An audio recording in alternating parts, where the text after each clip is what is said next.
ప్రభుత్వ పాఠశాలల్లో ఏర్పాటు చేసి ప్రజలకు విద్యార్థులకు ఎంతో ఉపయోగకరంగా తయారు చేసినటువంటి ప్రభుత్వానికి ధన్యవాదాలు. ఈ కార్యక్రమంకు ఇచ్చేసినటువంటి గౌరవ ఎమ్మెల్యే గారికి, ప్రజాప్రతినిధులకు, అధికారులకు, ఈ పాఠశాల ప్రధానోపాధ్యాయుల గారికి, అధ్యాపక బృందానికి, ఇక్కడ పనిచేసేటువంటి ప్రతి ఉద్యోగులకు, ఇక్కడికి వచ్చేసినటువంటి తల్లిదండ్రులకు, పెద్దలకు నా నమస్కారాలు, విద్యార్థులకు శుభాశీస్సులు. ఇప్పుడు ఈ మీటింగ్ చూస్తుంటే నిజంగా భారతదేశం అనే దానికి ఒక ఉదాహరణ, భారతదేశం అనే కర్మభూమికి ఒక ఉదాహరణలాగా కనిపిస్తుంది. ఈ 4 గోడల 6 ఎకరాల మధ్యలో 4 భాషల స్కూళ్ళు ఒకే గొడుగు కిందంటూ ఈ విధంగా మంచి నైపుణ్యాలను నేర్పిస్తూ మంచి అభివృద్ధి సాధిస్తున్నాయి. కాబట్టి నాకు చాలా ఆనందంగా ఉంది. మరొక ముఖ్యమైన విషయం ఏంటంటే, మీలాగా నేను అక్కడ కూర్చొని గవర్నమెంట్ స్కూల్లో చదువుకున్నాను, ఈ రోజు ఇక్కడ నిలబడి మాట్లాడే స్థాయికి వచ్చానంటే అది పూర్తిగా నాకు చదువు చెప్పినటువంటి ఉపాధ్యాయులదే ఆ ఘనత. వారందరికీ శిరస్సు ఉంచి నమస్కారాలు తెలియజేసుకుంటున్నాను. గురువులను గౌరవించని వ్యక్తి, తల్లిదండ్రులను ప్రేమించి గౌరవించని వ్యక్తి చరిత్రలో బాగుపడినట్టు ఎక్కడా లేదు. అది మాత్రం ప్రతి ఒక్క విద్యార్థి గుర్తుపెట్టుకోండి. తల్లిదండ్రులను ప్రేమగా గౌరవంగా చూడలేని వ్యక్తి, ఉపాధ్యాయులను గౌరవించని వ్యక్తి ఇప్పటి వరకు బాగుపడినట్టు, మంచి స్థాయికి పోయినట్టు చరిత్రలో ఎక్కడా లేదు. కాబట్టి ప్రతి ఒక్క విద్యార్థి గుర్తుపెట్టుకోండి, మన కోసం తమ జీవితాలను సర్వస్వం త్యాగం చేసి మన కోసమే బ్రతుకుతూ, ఎండకు వానకు కష్టపడి బ్రతుకుతూ మనల్ని చదివిస్తున్నటువంటి తల్లిదండ్రుల కష్టాన్ని గుర్తు చేసుకోండి. విద్యార్థులందరూ ఒక 2 నిమిషాలు ఇట్టే చూడాలి, స్టేజ్ వైపే. ఓకేనా? డిసిప్లిన్ ఉంటారు కదా, మీరు ఇక్కడ ఎంత డిసిప్లిన్ గా ఉన్నారు అక్కడే తెలిసిపోతుంది ఇక్కడ మీ కళాశాలలో మీరు ఏ విధంగా ప్రవర్తిస్తారనేది. మీ ఉపాధ్యాయులు మీకు ఏ విధంగా విద్యాబుద్ధులు చెప్పారు, మిమ్మల్ని ఏ స్థాయికి తీసుకెళ్లాలని ఆలోచిస్తున్నారు, వాళ్ళ ఆలోచన విధానం అంతా మీలో కనపడాలి. అర్థమైందా? మన ఉపాధ్యాయులను మనం తక్కువలో ఎప్పుడు ఉండకూడదు, వాళ్ళని పై స్థాయిలో నిలబెట్టాలంటే మీరంతా డిసిప్లిన్ గా ఉండాలి. ఓకేనా? ఓకే, 2 నిమిషాలతో ముగిస్తాను, ఎందుకంటే టైం ఇప్పటికే చాలా టైం అయింది. కాబట్టి విద్యార్థులు మంచి స్థాయికి వెళ్ళాలంటే మరొక ముఖ్యమైనది మనకు ఉండాల్సింది క్రమశిక్షణ. క్రమశిక్షణ, సమయాన్ని ఏ విధంగా ఉపయోగించుకోవాలో ప్రణాళికాబద్ధమైన ఆలోచన విధానం. ఏ సమయంకు ఏం చేయాలి, ఏం చదవాలి. ఇప్పుడు ఉపాధ్యాయులు అనే వాళ్ళు వర్షం లాంటి వాళ్ళు. ఇక్కడ వర్షం పడిందంటే అందరిపైన ఒకే విధంగా వర్షం పడుతుంది. ఒకరిని తక్కువగా, ఒకరి మీద ఎక్కువగా, వాడు ఆ కులం అని వారి మీద తక్కువ చినుకులు, వీళ్ళు పెద్ద కులం అగ్ర కులాలని వీళ్ళ మీద ఎక్కువ చినుకులు పడవు. క్లాస్ రూమ్ లో ఉన్న ప్రతి ఒక్కరి పైన వర్షం అనేది, ఈ గ్రౌండ్ లో ఉన్న మీద ప్రతి ఒక్కరి మీద వర్షం ఒకే విధంగా పడుతుంది. అదేవిధంగా ఉపాధ్యాయులు పిల్లలందరినీ ఒకే బుద్ధితో చూస్తారు, ఒకే ఆలోచనతో చూపిస్తారు.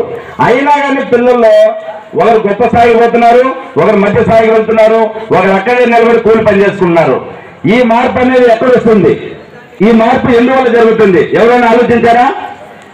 ఇంతకుముందు ఇక్కడ చదివిన పూర్వ విద్యార్థులు ఈ స్కూల్ కోసం ఎంతో సేవ చేస్తున్నారు. చాలా మంది చెప్పారు, ఈ సిమెంట్ ఇప్పించారు, గోడ కట్టించారు, పిల్లలకు స్కాలర్షిప్లు ఇచ్చారు. ఈ మధ్యనే స్కాలర్షిప్ ఇచ్చారు ఆయన ప్రసాద్ గారు. ఇట్లాంటి కార్యక్రమాలు చాలా చేస్తున్నారు, సంతోషమే. వాళ్ళు ఆ స్థాయికి వెళ్ళారంటే వాళ్ళు ఇక్కడ ఏ విధంగా చదువుకొని ఉంటారు. ఉపాధ్యాయులు చెప్పేది మనం ఏ విధంగా రిసీవ్ చేసుకుంటున్నాం, వాళ్ళకు ఏ విధంగా గౌరవిస్తున్నాం, దాన్ని మనం ఏ విధంగా రిసీవ్ చేసుకుంటున్నాం అనే దాన్ని బట్టి మనం ఏ స్థాయికి పోవాలో నిర్ణయించబడుతుంది. ఇప్పుడు మీ స్కూల్లో పాయసం చేశారు. ఇప్పుడు ఉదాహరణకి ఇప్పుడు పాయసం చేశారనుకోండి, భోజనంలోకి పాయసం బ్రహ్మాండంగా మంచి చాలా రుచికరంగా తయారు చేసి ఇక్కడ తీసుకొచ్చి పెట్టారు. మీకు వడ్డించాలి. మీరు ఒక్కొక్కరు ప్లేట్స్ గ్లాసులు తీసుకొని ఇచ్చారు. మీరు తెచ్చే గ్లాసు మట్టి ఉండి, చెత్త ఉండి, సరిగా కడక నీట్గా లేకపోతే దాంట్లో పాయసం తీసుకుంటే అది ఉపయోగకరంగా ఉంటుందా? నీట్గా తీసుకొని బౌలు నీట్గా తయారు చేసుకొచ్చి ఇక్కడికి రావాలి.